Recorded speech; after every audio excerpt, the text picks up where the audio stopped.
বাংলাদেশের সবচেয়ে বড় চ্যালেঞ্জটা অন্য জায়গায়। এই বিষয়গুলি চেয়ে সেটা হলো যে বাংলাদেশ রিজিওনাল কম্প্রিহেন্সিভ ইকোনমিক পার্টনারশিপের অংশগ্রহণ করতে চাচ্ছে, যেটা আমরা আগে মিস করেছি। এবং আপনি যদি এই রিজিওনাল কম্প্রিহেন্সিভ ইকোনমিক পার্টনারশিপটা দেখেন, সেখানে আসিয়ান দেশগুলিও আছে, ইভেন কোয়াডেরও বোধহয় দুটো দেশ আছে, অস্ট্রেলিয়া বা জাপানও বোধহয় খুব সম্ভবত আছে, আমি যদি ভুল না করি, আছে।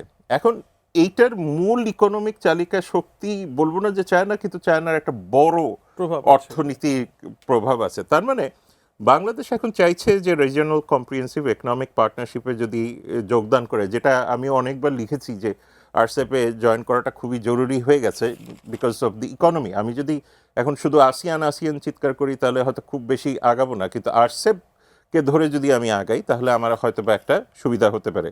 সেই জায়গাতে খুব স্বাভাবিকভাবে বেইজিংয়ের সাথে যেই ধরনের চুক্তিগুলি হবে, সেটা ধরেন আপনার ইনভেস্টমেন্টের ক্ষেত্রে হোক, সেটা তিস্তা ক্ষেত্রে হোক, এগুলি প্রতিটাই কিন্তু বেইজিংয়ের ডিসিশনকে ইনফ্লুয়েন্স করবে।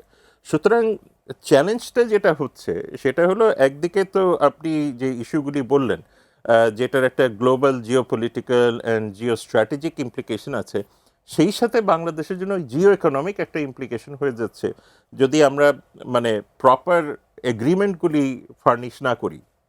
সুতরাং আমাদেরকে ফিরে যেতে হবে যে আরটিএতে কি প্রভিশনস আছে, মার্কিন যুক্তরাষ্ট্রের কনসার্নগুলি কোথায় হতে পারে, এটা কি শুধু মার্কিন যুক্তরাষ্ট্রে কিনা, এটা অন্যান্য দেশের ক্ষেত্রেও আসছে, এবং সেই সাথে চাইনিজ ইন্টারেস্ট যেগুলি আছে সেইগুলির সাথে বাংলাদেশকে ব্যালেন্স করা।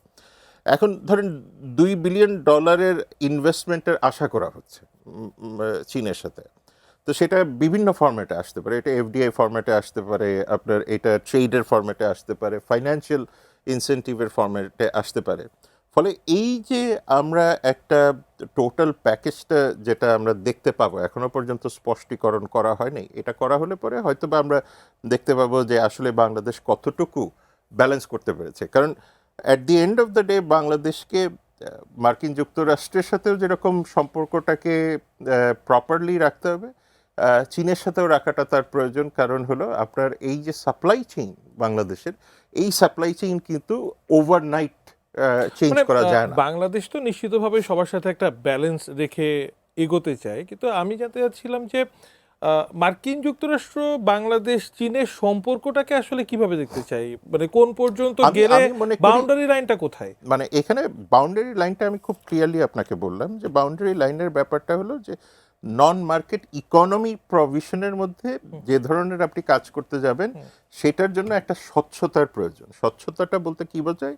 Accountability and transparency. মার্কিন যুক্তরাষ্ট্র ওই ট্রান্সপারেন্সিটাই চাচ্ছে, এবং আমার কাছে মনে হয় যদি আপনি ট্রান্সপারেন্ট থাকেন, এবং আমি যতদূর দেখি মার্কিন যুক্তরাষ্ট্রের সাথে বাংলাদেশের অতীত চুক্তি অন্যান্য, তাতে যতক্ষণ পর্যন্ত আপনি ট্রান্সপারেন্ট থাকেন, যতক্ষণ পর্যন্ত আপনি রিজনেবল ডিমান্ডগুলি তৈরি করে দিতে পারেন, ততক্ষণ পর্যন্ত বাংলাদেশের চিন্তার আসলে খুব বেশি কিছু নাই।